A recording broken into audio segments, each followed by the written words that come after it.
กล้องให้ด้วยเห็นปะ บ่เห็นแล้ว ปั๊มให้เลยอันนี้ของมันต้อนน้องเพิ่นนี่กินหรือเปล่ากินเป็นบ่อีละปลากระป๋องเลยกินเป็น เป็น เห็นบ่กล้องค่อยนะมาจ้าเห็นค่อยนะ เห็นเอาก็เดินสิอ้ายสิถามเป็นการเป็นงานผู้เอ้ยนี่ชื่ออะไรก็ผู้เริ่มต้นเนี่ย ซื้อนางข้าวน างขาวเมื่อกี้นี่สักกี้ ซื้อนาง ฮะ ไอแฮม ทายขาว ไอแฮม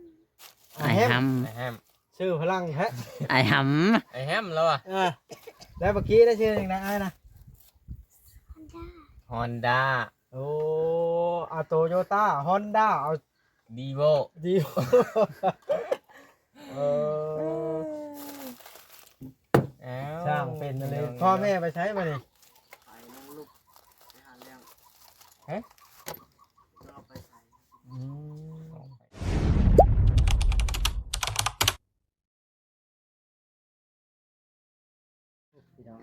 พี่น้องดูเปิดภาพเลยจ้ะเอามาพบพ่อฝรั่ง ำใช้เอ้ยเจ้าน่ะ นั่นเด้ มันเป็นการ์ตูนไปดูการ์ตูน สบายดีเมื่อกี้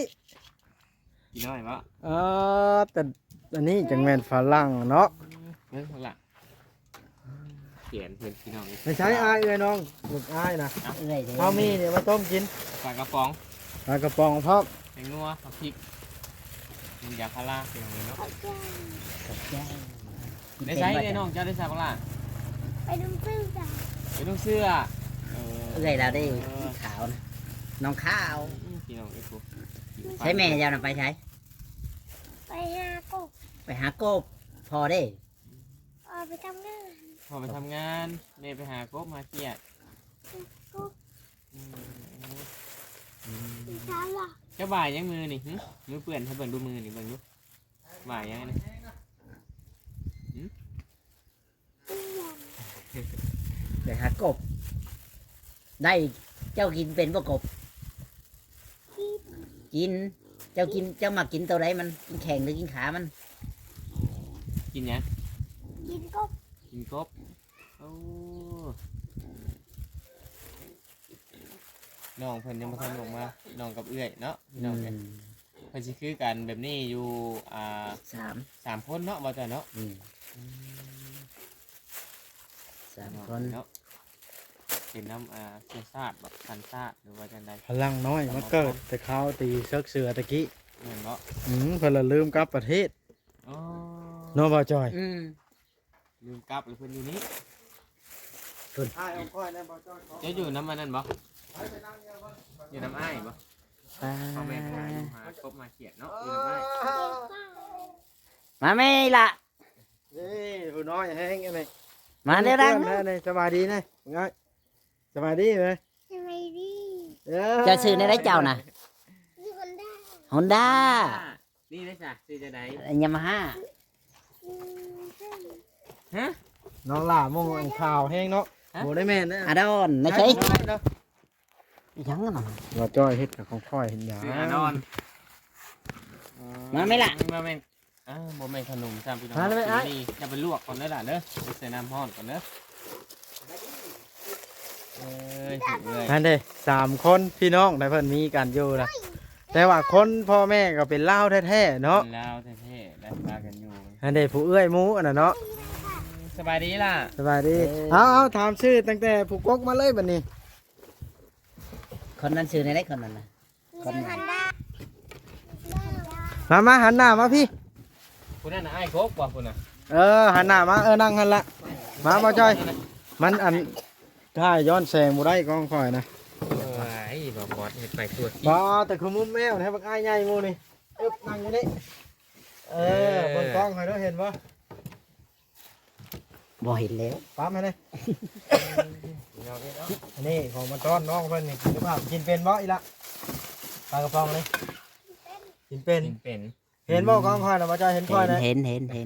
เอาก็เดินสิอ้ายสิถามเป็นการเป็นงานผู้เอ้ยนี่ชื่ออะไรก็ผู้เริ่มต้นเนี่ย ซื้อนางข้าวน างขาวเมื่อกี้นี่สักกี้ ซื้อนาง ฮะ ไอ้แฮม ทายขาว ไอแฮม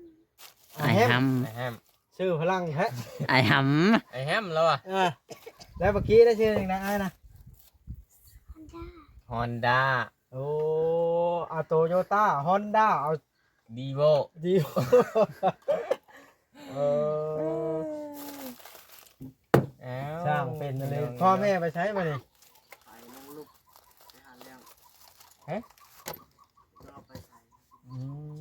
ไปเมื่อกี้นี่ วันนี้พี่น้องของเพิ่นน่ะมี3คนนะพอรู้แพทย์เจ้าเงิดบ่ต้นปลาจะเห็นมันเป็นแล้วไดนะ เชื่อซาดไปวะ เชื้อชาติบ่ได้เชื้อชาติแบบคนลาวเขาธรรมดา แบบแต่เมื่อก่อนพุ่นเนี่ยแต่ปู่แต่ทวดพุ่นนะ มันมีเรื่องจริงบ่ ยันเป็นน้ำแบบเชื่อซาดแบบนี้หั้นนะ มา พี่น้องเป็นฝรั่ง สินั่งตักนี่เพื่อนแท้นี่เฮ็ดในไหนก็บ่ดำตากแดด บ่ดำไปเบิ่งคักแล้วเฮ็ดได้เนาะกับบ่ดำนี่ ขนาดผิวนะ ผิวพรรณขาวน้องเพิ่นนี่ แต่จำหลอดภัยเลย ไม่ว่าเดื่อมตาบอกว่า ไม่ยัง เหมือนตาบ่ได้เลยพวกนี้นะ ถึกแสงเด้ เมื่อกี้นี่จ้ะ ำเห็นหุงอยู่ว่าเห็นข่อยอยู่ว่าจันน่ะ อ๋อนี่ข้างแห้งหมอนี่เนาะ บ่ได้เห็นว่านี่คนนั้นก็เห็น มันน้อย แต่บ่เห็นคนนี้ คือผมกระตุ้นนี่ โอ้ยเนาะ พอแพทย์ยืม เงาจนนะ เอาผมยืมผมน้ำเพิ่นดิ ค่อยก็ว่าข่าวแล้วคำว่าอัน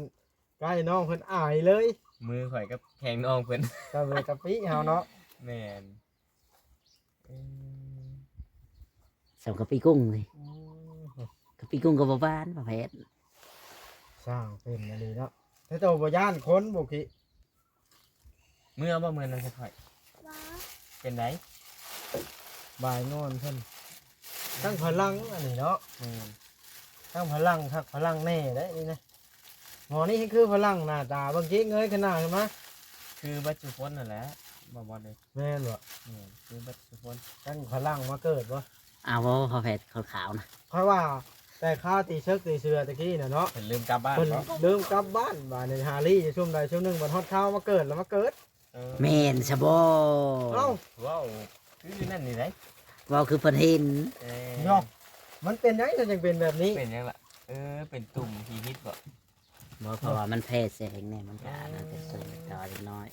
มันแพ้น้ำแพ้ในอะนะ บ่มีขนมให้น้องเพิ่นบอกว่า นี่จะนี่เห็นน้องต้องมีแล้วกิน แม่นไม่ไปลวกมีเนาะ สักปีแล้วพูลานี่ ไม่ผู้อายกกนอกจากปีละลืมแล้ว จำบ่ได้ น้องเจ้าบอกเจ้าก็เกิดในแม่เดียว ประ แล้ มาว ณ บอก 3 ปี ฮันดิ อาย ผู้ ก นั่ ก นก็เกิดแม่เดียวประชามคนเนี่ยเป็นเดียวนี้ แล้วยังมีน้องอีกผู้หนึงแม่นบ่อันนี้เรายังมีน้องคุยผู้หนึงเด้ แต่ว่าสามท่านนี่นะคือกัน อืมมี4คนแล้วว่าคือกันแต่ว่าเสียคนหนึงแม่นบ่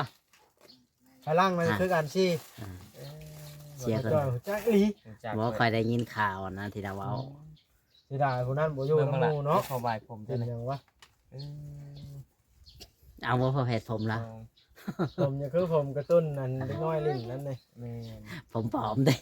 ตั้งเป็นน้ำกรรมพันธุ์เด้ออันนี้ แม่น แม่ ว่าเป็นโรคเป็นหยังผัดโบแมนเด้ตั้งผิวเขาแล้วนี่เนาะ แม่น กันไปฟินปัวให้ผิวคือได้เฮานี่ยันบ่ได้หรอกเนาะ บ่ได้นะบักละ ขันเรา ไป ขันเราไปอยู่เมืองฝรั่งนี่เขาว่าลูกเขาเลยเด้ อันนี้นะ เอ้ย อันนั้นมันเป็นพลัง เมื่อกี้มันหันหน้ามา อันนี้เท่านี้ล่ะ เว่าภาษาเป็นอยู่บ่นี่ นี่ถ่ายให้ค่อยมาจ้อยเหลียวบังกล้องหนะอีละโอ้ แล้ว กินหยังจากมุมแมวนะกินขนมวะ โอเค บ้า กินหยังจ้ะ เพิ่นนั่นเด้บอกว่าเพิ่นขาวเด้ก็จะเพิ่น ถึง ขาว กระดำ ถึงอย่างมันก็คือเปื้อนคือดำได้บ่คือเฮาคนดำถึงมันก็สำหรับชนนึงมัน บ่ได้ไปเลินน้ำบ่ห เล่นน้ำไม่ใช่น่ะ ำน้ำน้อง ก้าวเข้าไปบ่ แล้วก็เอาไปบ่ปละแต่จะเทียนไปลงน้ำเด้อ เล่นน้ำทำใดกับโบดำบ่เล่นขี้ตมก็ได้ ตากทรายตากแดด ชุดแล้ว สุดแล้วบ่มีด มีแต่ขาวไปนา ำ อ้ายเห็นหยังลูกเบิ่งหยังจักคนน้อยนี่นะ ประมาณ2 ปี บวแล้วแหละ3พุ่นแล้วเนาะ แม่น 2 หรือ สามปีไปผู้นี้นี่สิ6 ปีบ่ ฮอดบ่ ฮอด 3 5 ปีหรือ6 ปีนี่แหละ 6 ปี อันนั้นประมาณ7 สิบพุ่นล่ะ น้องข้าว เก้า เจ้ากินข้าวกับหยังมื้อนี้น่ะฮะ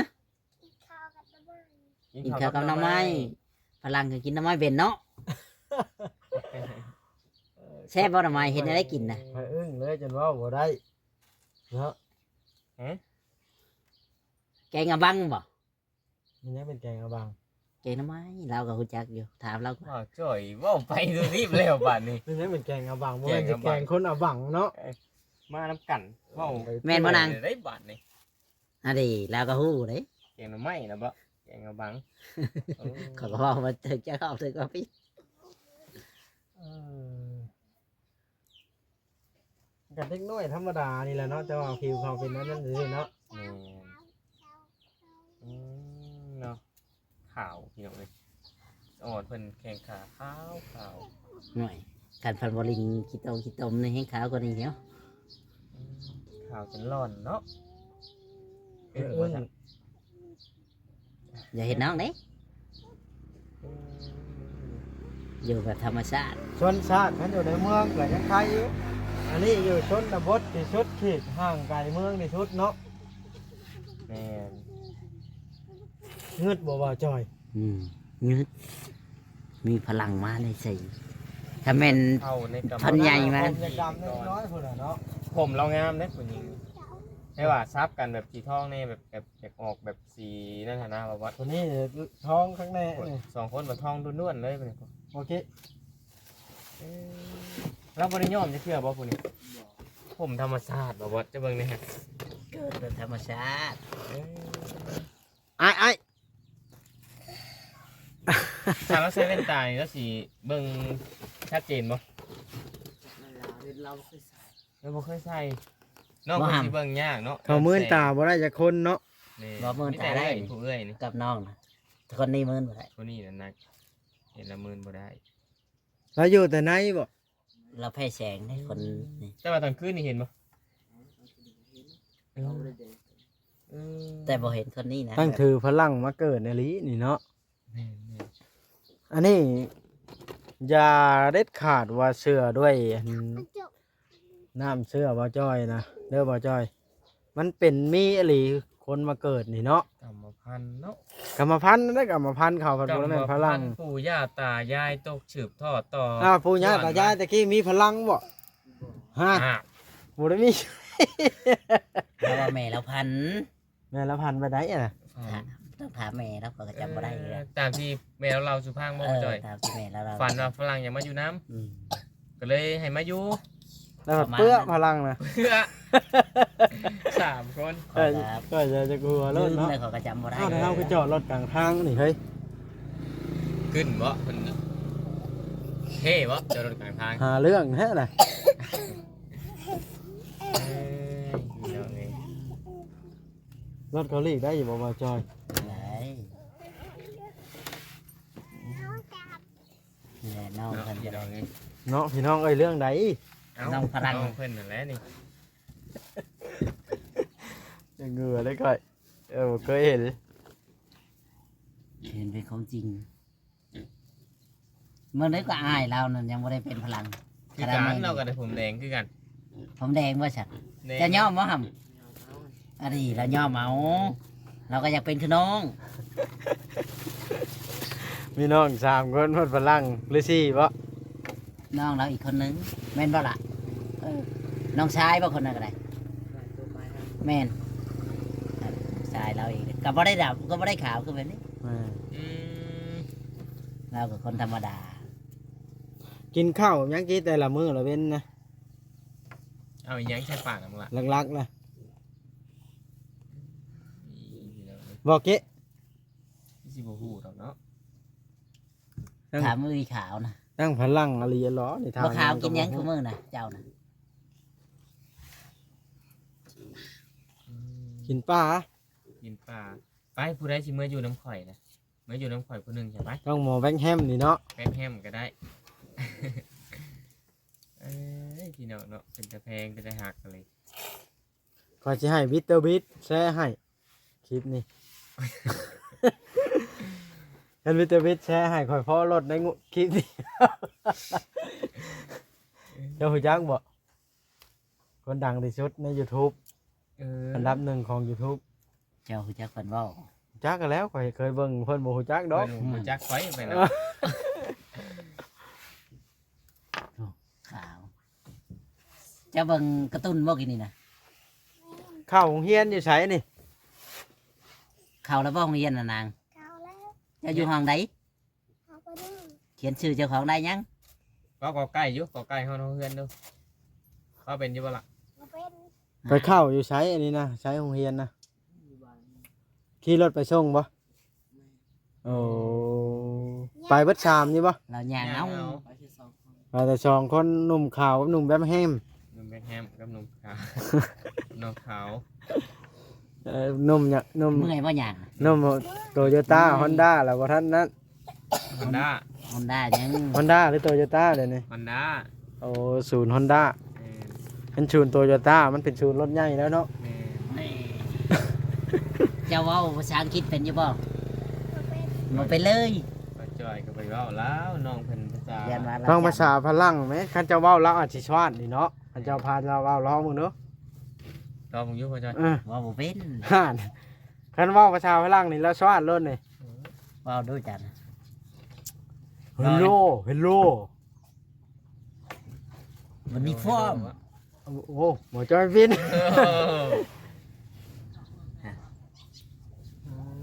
ไผน่ะพ่อจ้าบ่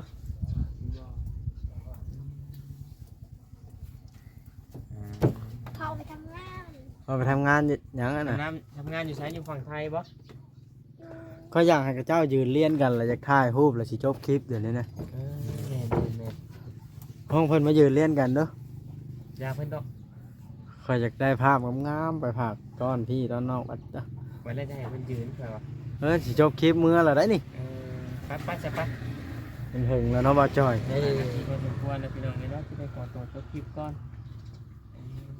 น้องเพิ่นโอ้ยพี่น้องนี่เนาะ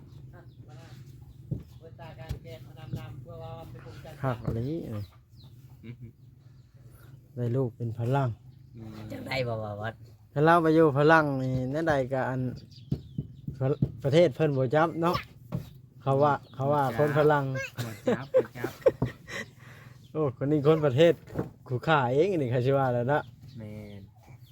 แต่ว่ามาอยู่พี่แบบแปลกแล้วบัดนี้ แปลกแล้วมี เพ แต่ ราะว่าพ่อแม่บัดเป็นคนธรรมดา ตำรวจล่าเขาแล้วสิจับบาดนี่เนาะ แม่เป็นก็สิแปลกได้เนาะ เพิ่นบ่จับแล้ว เจ้าว่า อย่า เป็นรัก อยู่ ลู นะ กฝรั่งอยู่ไสบ่ได้ ไปลักเอาเด็กน้อยพลังมาได้สายพัดว่าเนาะ จูงแขนไปอยู่ได้ไปตลาด ได้พลังน้อยมาได้ใช้เขาก็จับเลยบ่จ่อย จับไป ไป บอกน้องเพื่อนเอาล่ะอยู่ดี เอา มี ไป แห้ง ต้มเด้อมีเด้อ เอาไป สิมาให้กลับก่อนเด้อ อยู่ดีมีแห้ง สบายดี สวัสดี สบายดี ทั้งภาษาลาวกับหูจักบ่กี้ เรา อันนี้ว่าภาษาพลังเลยอีนางน้อยนะเวทสกัดสับรมบัตตปาดาว เดี๋ยว นะโอเคบ่จ่อยเขาสิได้จบคลิปแล้ว คลิปนี้จะได้ขอตัวลาไปก่อนที่พลาดประการใดก็ต้องกราบขอโทษขออภัยเด้อพี่น้องเนาะบายเด้อสวัสดีพี่น้อง พี่น้อง หลายเป็ดไก่เนาะ ลาแล้ว มันอายกเลยบอกคือพลังมาจากเจ้าก็จะคันว่าเป็นไปได้อยากคืออยู่ป่ะเราไปได้เจ้าจะปีเลย ใครอยากรู้จัก